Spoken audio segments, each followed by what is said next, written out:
I'm gonna give you guys a little preview of what I'm gonna work on today. So essentially, when I got this aircraft here, I noticed that all these like body lines, as you can see, all of them were crooked essentially, and you had high spots like this little fella there, and it's not right.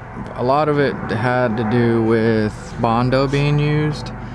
So like this area right here on the tail, it had tons and tons of Bondo. Well, what happens when you use Bondo and you don't let it cure the right way? Well, I'll show you. I'll show you exactly what happens. Oh, sorry. Got a couple templates from the bulkheads here. Well, here's the problem. See that right there? All that cracking? That's what happens when you mix Bondo incorrectly and then you try to paint over it. It doesn't do well. Or you get little pinholes like that. Not really the right material to be using. See, I wrote down remove Bondo. And so what's gonna happen is I have to essentially sand everything down, get all this Bondo removed, and then replace it using micro or another type of filler that will bond better with the carbon fiber, so that I can do all of these shapes and, you know, do it correctly. Here's a good spot where they used a ton of Bondo. Not exactly ideal. You paint over that, and then as soon as you get really high up and it starts contracting, the paint's gonna chip and crack. You know, it's not designed for this kind of application.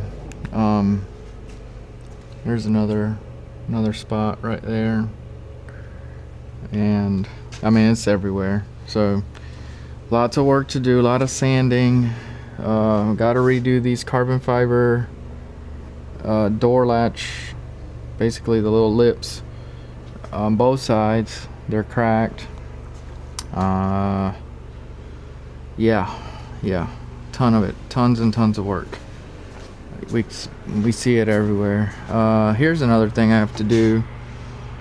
I have to create a spar box out of carbon fiber and then close over this hole, and then on the bottom right there, let's see if I can zoom in, right there, I have to build carbon fiber around this box, essentially to just seal it up so the heat doesn't go up and gets on it. So that when we put the fire blankets, you know, it'll be protected. But that's essentially the spar for the tail. Another thing, I have to finish these last two bulkheads. I have to cut them out and then hysol them. They were never hysoled, so that was done not right. These gaps that you can see, let's see if my finger right there, gotta seal those up, both sides. Gotta reinforce the stringers, adding a little bit more carbon on there. Let's see, gotta take all this seam that goes all the way up and all the way down. I have to remove it, and then I have to ensure that it was bonded properly with hysol. Yep. And you can kind of get a little peek right in there. I don't think it was done, so gotta take all that out. Let's see, gotta finish sanding this micro right here, which if any of you have ever sanded micro, you know how hard it is to do. And other than that, that's about where we are with it. I'm gonna start sanding these gaps getting them cleaned out so that I can apply some hysol. Oops, sorry. So I can apply some hysol and then get on it. I'm gonna give you a little time lapse of how all that's done. All right, we'll see you.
Have we been working on is over here.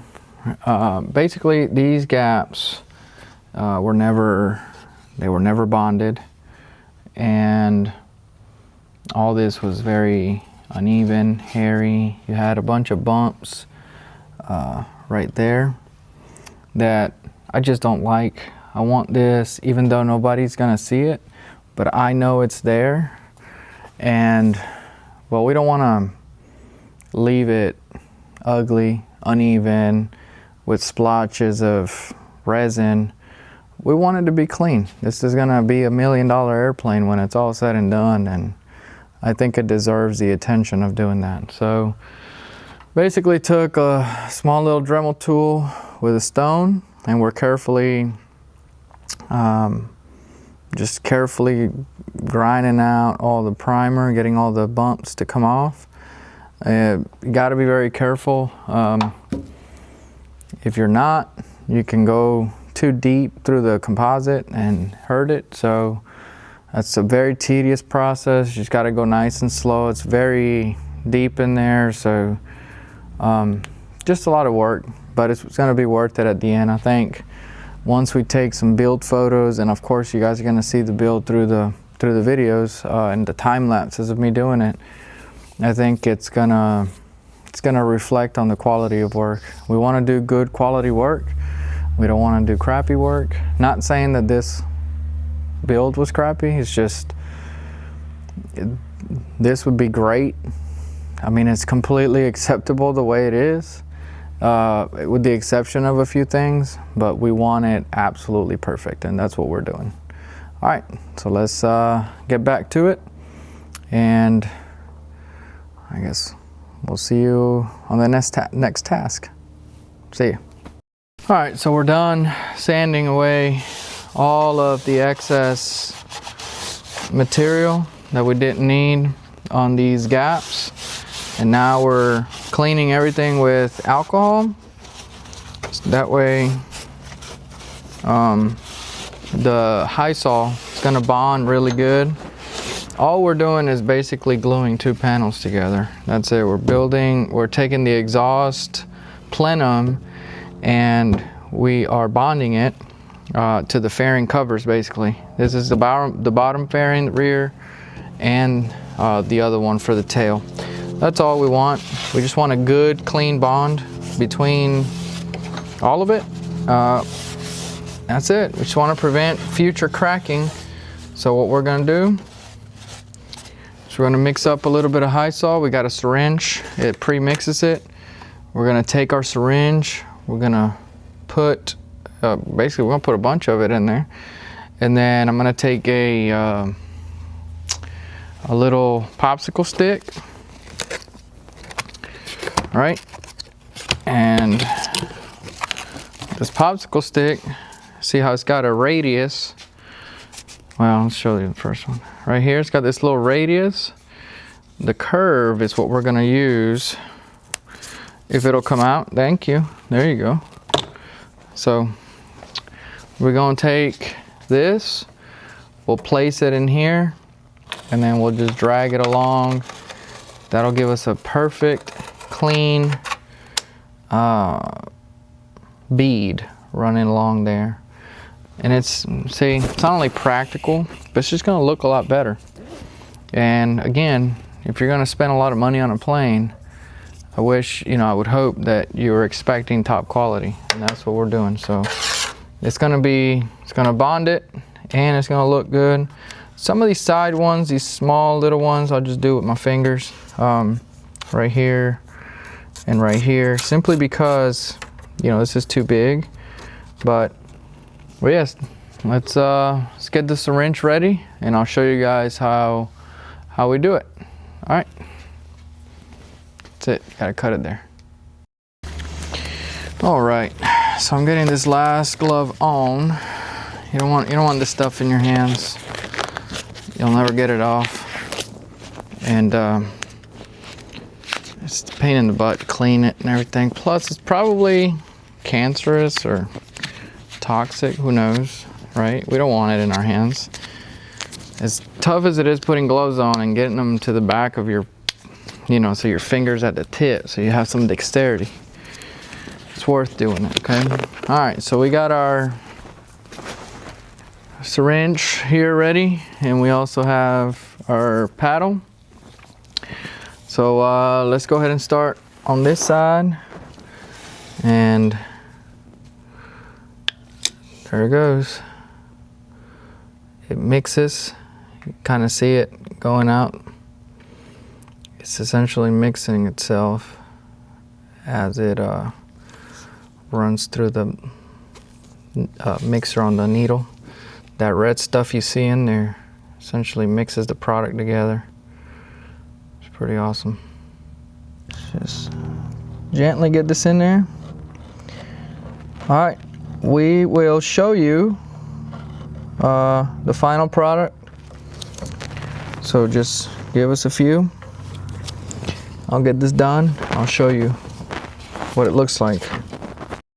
All right, so got the hysol applied to part of the gaps that we wanted to correct. So take a look.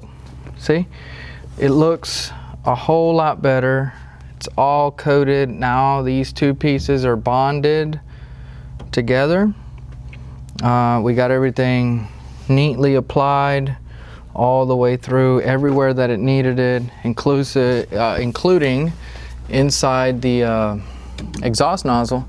So you can see it over there in that corner. We were sanding earlier. We got that done. We got this done. Now there is still a lot of work to do. So that'll do it for today. Hopefully you liked what you saw. Like I said, a lot of time lapses, a lot of raw footage, but that's the goal of the channel, right? Is to let everybody see in kind of real time what we're doing, and with a little bit of updates. Hopefully we can do better and continue producing these videos. Of course, I'm going to be down here very frequently and recording and trying to edit and put everything online. So if you like it, like everybody says on YouTube, I'm new to it, but give it a thumbs up and give us a follow. I'm sure it always starts with one, and it'll just hopefully grow to something better. So anyway, we'll see you on the next one. See you.